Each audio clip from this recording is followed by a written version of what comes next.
Hi friends, வணக்கம். என் பேர் Abhi. Welcome to Indian recipes Tamil. நம்ம இன்னைக்கு எல்லாருக்கும் ரொம்ப பிடிச்ச ரொம்ப ஈஸியான ஆனியன் ஸ்ப்ரிங் ரோல் எப்படி பண்ணுறதுன்னு பார்க்க போகிறோம்.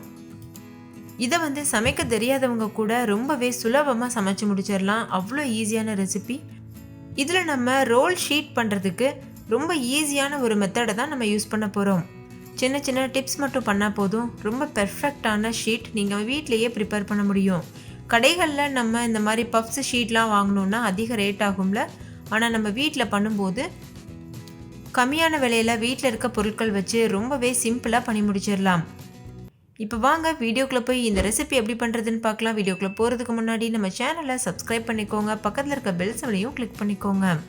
ஃபஸ்ட்டு இதுக்கு நம்ம ஸ்டஃபிங் தயார் பண்ணணும். அதுக்கு ஒரு மிக்சிங் பவுல் எடுத்துக்கோங்க.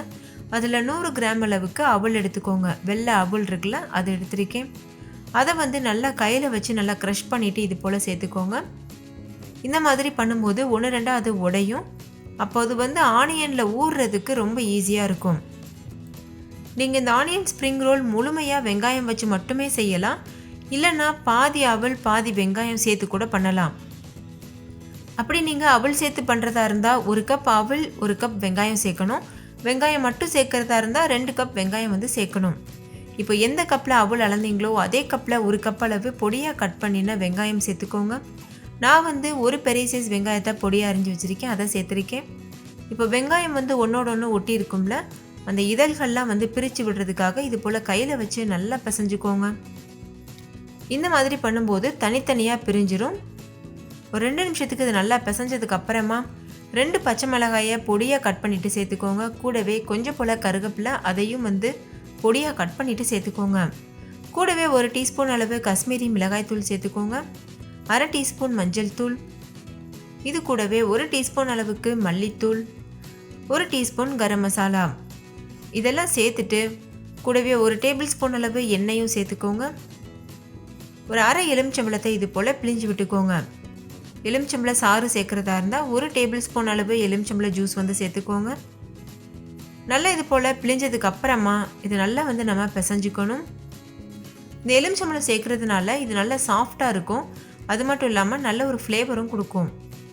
இப்போ கை வச்சு இந்த மசாலா, வெங்காயம், அவல் இதெல்லாம் நல்லா ஒன்றோட ஒன்று மிக்ஸ் ஆகுறது அளவுக்கு நல்லா இதை மிக்ஸ் பண்ணிக்கோங்க. ஒரு 5 நிமிஷத்துக்கு இது கை வச்சுட்டு நல்லா பிசைஞ்சு விடுங்க. நல்லா பிசைஞ்சதுக்கு அப்புறமா இது கூட தேவையான அளவு உப்பு சேர்த்துட்டு ஒரு தடவை மிக்ஸ் பண்ணிக்கோங்க. நம்ம மசாலாலாம் சேர்த்தோம்ல, அந்த டைம்லேயே கூட நீங்கள் உப்பு சேர்த்துட்டு கலந்துருக்கலாம். நான் அப்போ சேர்க்க மறந்துட்டேன், அதனால் கடைசியாக உப்பு சேர்த்துருக்கேன். சேர்த்து நல்லா மிக்ஸ் பண்ணியாச்சு. இப்போ நம்மளுடைய ஸ்டஃபிங் தயாராகிருச்சு. ரொம்ப ஈஸியான ஸ்டஃபிங். இது ஒரு ஓரமாக இருக்கட்டும். அடுத்து நம்ம மேல் மாவு, அதாவது அந்த ஷீட் தயாரிக்க போகிறோம். அதுக்கு ஒரு மிக்சிங் பவுலில் 1 கப் மைதா, 1/4 கப் அளவுக்கு கார்ன்ஃப்ளவர் மாவு எடுத்துக்கோங்க. எந்த கப்பில் மைதா எடுத்தீங்களோ அதே கப்பில் 1/4 கப் அளவு கார்ன்ஃப்ளவர் மாவு எடுத்துக்கோங்க. இது எதுக்காக சேர்க்குறோன்னா நல்ல ஒரு கிறிஸ்பினஸ் தரதுக்காக. 200 கிராம் அளவு மைதா சேர்த்திங்கன்னா 50 கிராம் அளவு கார்ன்ஃப்ளவர் சேர்த்துக்கோங்க. கொஞ்சம் போல் உப்பும் சேர்த்துட்டு 1/4 கப் அளவு தண்ணி சேர்த்து நல்லா மிக்ஸ் பண்ணிக்கோங்க. நம்ம 1/4 கப் அளவுக்கு தான் மாவு எடுத்திருக்கோம். அதாவது 1 கப் அளவு மைதா, 1/4 கப் அளவு கார்ன்ஃப்ளவர் எடுத்திருக்கோம்ல, அதனால் 1/4 கப் அளவு தண்ணி சேர்த்திங்கன்னா கரெக்டாக இருக்கும். ஒரு விஸ்க் வச்சு கட்டிகள் இல்லாமல் நல்லா இதை கலந்துக்கோங்க. இப்போ இதை நல்லா கரைச்சாச்சு. இதோட கன்சிஸ்டன்சி இந்த அளவுக்கு தண்ணியாக இருக்கணும். அப்போ தான் நம்மளோட ஷீட் நல்லா முறுமுறுப்பாக இருக்கும். பாருங்கள், இந்த மாதிரி நீங்கள் கரண்டியில் எடுத்துகிட்டு லேசாக இது போல் பண்ணிங்கன்னா ஒரு கோடு மாதிரி விழுகுதில்ல, இது பெர்ஃபெக்டான கன்சிஸ்டன்சி. இந்த டைமில் நம்ம ஷீட் செய்ய ஆரம்பிச்சிடலாம். அதுக்கு ஒரு நான்ஸ்டிக் பேன் சூடுபடுத்திக்கோங்க. அதை ரொம்ப சூடுபடுத்திடக்கூடாது, லேசாக சூடு இருக்கணும். நம்ம கை தொட்டால் நம்ம தொட முடிகிற அளவுக்கு சூடு இருக்கணும். இப்போ இதில் கொஞ்சம் போல் எண்ணெய் இல்லைனா நெய் அப்ளை பண்ணிக்கோங்க. ரொம்ப அப்ளை பண்ணிடக்கூடாது, லைட்டாக அப்ளை பண்ணிக்கோங்க. இப்போ இதில் நம்ம கரைச்சி வச்சுருக்க மைதா மாவுலேருந்து ஒரு கரண்டி மட்டும் சேர்த்துட்டு இது போல் இந்த கடாயில் எல்லா இடமும் படுறது அளவுக்கு பண்ணிக்கோங்க. நம்ம ஜலிக்கிற மாதிரி இந்த மாதிரி பண்ணோன்னா ஈஸியாக அது ஸ்ப்ரெட் ஆயிரும். அதுக்கப்புறமா ஸ்டவ் ஆன் பண்ணிக்கோங்க. ஸ்டவ் ஆன் பண்ணிவிட்டு ஹை ஃப்ளேமில் வச்சுட்டு ஒரு 30 செகண்ட் மட்டும் வச்சுருங்க. நல்லா டிரான்ஸ்பரண்ட் ஆக ஆரம்பிக்குதில்ல, இந்த மாதிரி ஃபஸ்ட் ஆகும். அதுக்கப்புறமா லேசாக முறையாக வர ஆரம்பிக்கும். பாருங்கள், இந்த மாதிரி இது போல் வந்ததுக்கப்புறமா ஸ்டவ் ஆஃப் பண்ணிவிட்டு இதை அப்படியே ஆற வச்சுருங்க. இதை சூடோடு கூட நம்ம வெளியில் எடுக்கலாம். உங்களுக்கு ரொம்ப சூடாக இருந்ததுன்னா நீங்கள் வந்து ஆற வச்சுட்டு இதை வந்து வெளியில் எடுத்துடலாம். இப்போ வெதுவெதுப்பான சூட்டுக்கு வந்திருக்கு. இந்த டைமில் இதை நம்ம அப்படியே உரிச்சு எடுத்துடலாம். ரொம்ப ஈஸியாக உரிச்சு எடுக்க வரும். ஏன்னா நம்ம ஆயில் அப்ளை பண்ணியிருக்கோம். நம்ம ஃபஸ்ட்டு வந்து ஆயில் தடவினோம்ல, அந்த டைமில் நீங்கள் ஸ்டவ் ஆஃப் பண்ணிட்டு தான் மாவு ஊற்றணும். அப்போ தான் அது எல்லா இடமும் ஸ்ப்ரெட் ஆகும். இல்லைன்னா ஒரே இடத்துல நின்றுக்கும். ஒவ்வொரு டைம் நீங்கள் ரெடி பண்ணி இது போல் பிளேட்டில் வைக்கும்போதும் அந்த ஷீட் மேலே லேசாக ஆயில் வந்து அப்ளை பண்ணிக்கோங்க. ஏன்னா இதுக்கு மேலேயே நம்ம அடுத்தடுத்த ஷீட் வைப்போம். ஒன்றோட ஒன்று ஒட்டிக்காமல் இருக்கிறதுக்காக இந்த ஸ்டெப் வந்து கட்டாயம் பண்ணணும். இப்போ அடுத்தது நம்ம ஊற்றியாச்சு. அதுவும் நல்லா வந்து பொங்கி வர ஆரம்பிச்சிருச்சு. இந்த ஸ்டேஜில் நம்ம இதை வெளியில் எடுத்துடலாம். இப்போ இது வந்து சூடே இல்லாமல் இருக்குது. ஸோ உங்களுக்கு ஈஸியாக இருக்கும். நம்ம ஃபஸ்ட்டு டைம் எடுக்கும்போது சூடோடு இருக்கும்போதே எடுத்தோம். இந்த மாதிரி நீங்கள் ஆற வச்சுட்டு கூட எடுக்கலாம். நம்ம ப்ரஷ் வச்சு தான் எண்ணெய் வந்து அப்ளை பண்ணணும்னு இல்லை. டிஷ்யூ பேப்பர் வச்சுருந்தீங்கன்னா அது வச்சு கூட நம்ம ஆயில் அப்ளை பண்ணிக்கலாம். இதே போல் மீதம் இருக்க எல்லா மைதா மாவுலையும் நம்ம வந்து ஷீட் தயார் பண்ணி தனியாக வச்சிடணும். அதாவது ஃபஸ்ட்டு வந்து நம்ம ஆயில் தடவுறோம். லேசாக ஹீட் பண்ணிவிட்டு ஆயில் தடவுறோம். தடவினதுக்கப்புறமா ஸ்டவ் ஆஃப் பண்ணிவிட்டு மாவை ஊற்றிட்டு இது போல் நல்லா ஸ்ப்ரெட் பண்ணதுக்கப்புறமா ஸ்டவ் ஆன் பண்ணிக்கிறோம். அதுக்கப்புறமா ஹை ஃப்ளேமில் வச்சு ஒரு 30 செகண்ட்ஸ் மட்டும் வச்சுருக்கோம். இந்த மாதிரி வந்து முறையாக வந்ததுக்கப்புறம் நம்ம ஸ்டவ் ஆஃப் பண்ணிடுறோம். இதுதான் ப்ராசஸ். ஸோ இப்போ அடுத்த ஷீட்டும் தயாராகிருச்சு. இதே போல் மீத இருக்க எல்லா ஷீட்டையும் தயார் பண்ணிவிட்டு ஒரு ஓரமாக வச்சிடணும். அடுத்து நம்ம ஒட்டுறதுக்கு பேஸ்ட் வந்து தயார் பண்ணணும். அதுக்கு ஒரு சின்ன பவுல் எடுத்துக்கோங்க. அதில் 1 டேபிள் ஸ்பூன் அளவு மைதா மாவு சேர்த்துக்கோங்க. கூடவே 3 டேபிள் ஸ்பூன் அளவு தண்ணியும் சேர்த்துட்டு நல்லா இதை கரைச்சிக்கோங்க. கொஞ்சம் கெட்டியான பேஸ்ட் பதத்துக்கு கரைச்சிக்கோங்க. அப்போ தான் நம்ம வந்து ஒட்டும் போது அது வந்து விடாமல் இருக்கும். அப்படி இல்லைன்னா நம்ம எண்ணெயில் போடும்போது பிரிஞ்சு போகிறதுக்கு வாய்ப்பு இருக்குது. அதுக்காக இது கண்டிப்பாக பண்ணணும். இப்போ இந்த பேஸ்ட்டு தயாராகிருச்சு. இது ஒரு ஓரமாக இருக்கட்டும். இப்போ நம்ம செஞ்சு வச்சுருக்க ஷீட்லேருந்து ஒரு ஷீட் மட்டும் எடுத்து வச்சுக்கோங்க. அதுக்கப்புறமா அதில் நம்ம ஏற்கனவே செஞ்சு வச்சுருக்கோம்ல ஆனியன் ஸ்டஃபிங், அதை வந்து 2 டேபிள் ஸ்பூன் அளவு வச்சுக்கோங்க. எல்லா ஷீட்லேயுமே ஒரே அளவுகளுடைய ஸ்டஃபிங் வந்து வைங்க. அப்போ தான் நம்ம உருட்டும் போது எல்லா ரோல்ஸுமே ஒரே மாதிரி இருக்கும்.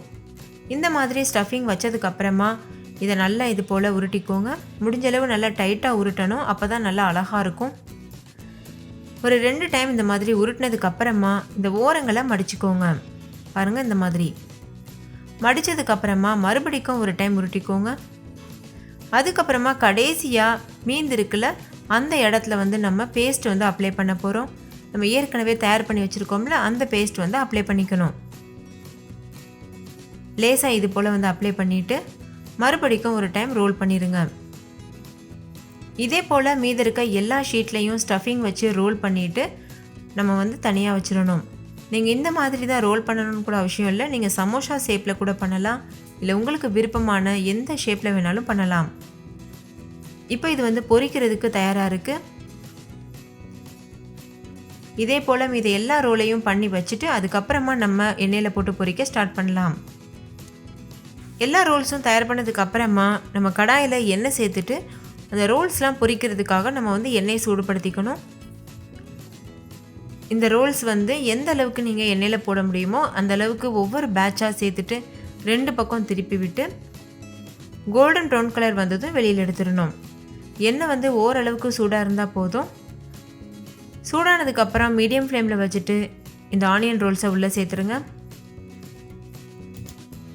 இப்போ நல்லா பொரிய ஆரம்பிச்சிருச்சு. ஒரு சைடு நல்லா வெந்ததுக்கப்புறம் 2வது பக்கம் திருப்பி விட்டுக்கணும். இப்போ பாருங்கள், ஒரு சைடு நல்லா வெந்திருக்கு. இந்த மாதிரி அடிக்கடி 2 பக்கமும் திருப்பி விட்டு எல்லாம் ஒரே கலரில் வந்ததுக்கப்புறமா நம்ம வெளியில் எடுத்துடணும். இப்போ நம்மளுடைய ஆனியன் ரோல்ஸ் நல்லாவே தயாராகிருச்சு. பார்த்தாலே தெரியுது எவ்வளோ கிறிஸ்பியாக இருக்குன்னு. இந்த டைமில் நம்ம இதை வெளியில் எடுத்துடணும். வெளியில் எடுத்துகிட்டு மீதம் இருக்க எல்லா ரோல்ஸையுமே இதே போல் பொரித்து தனியாக வச்சுக்கோங்க. இது வந்து நம்ம சாஸ் வச்சு சாப்பிட்றதுக்கு ரொம்பவே சூப்பராக இருக்கும். நீங்களே பாருங்கள், இப்போவே எடுத்து சாப்பிடணும் போல் இருக்குது. பார்க்குறதுக்கே அவ்வளோ கிறிஸ்பியாக இருக்குது. வெளியில் நல்ல கிறிஸ்பியாக, உள்ளே நல்ல சாஃப்டாக, ரொம்பவே சூப்பராக இருக்கும். இது சூடாக சாப்பிடும்போது இன்னுமே ரொம்ப அருமையாக இருக்கும். ஸோ ஃப்ரெண்ட்ஸ், கண்டிப்பாக ட்ரை பண்ணி பாருங்கள். ட்ரை பண்ணிவிட்டு உங்கள் எக்ஸ்பீரியன்ஸை கமெண்ட்லேயும் கூட ஷேர் பண்ண மறந்துடாதீங்க. இந்த வீடியோ பிடிச்சிருந்தால் லைக் பண்ணுங்கள், ஷேர் பண்ணுங்கள். இன்னொரு சூப்பரான ரெசிபியோடு நான் உங்களை சந்திக்கிறேன். தேங்க்யூ, பாய்.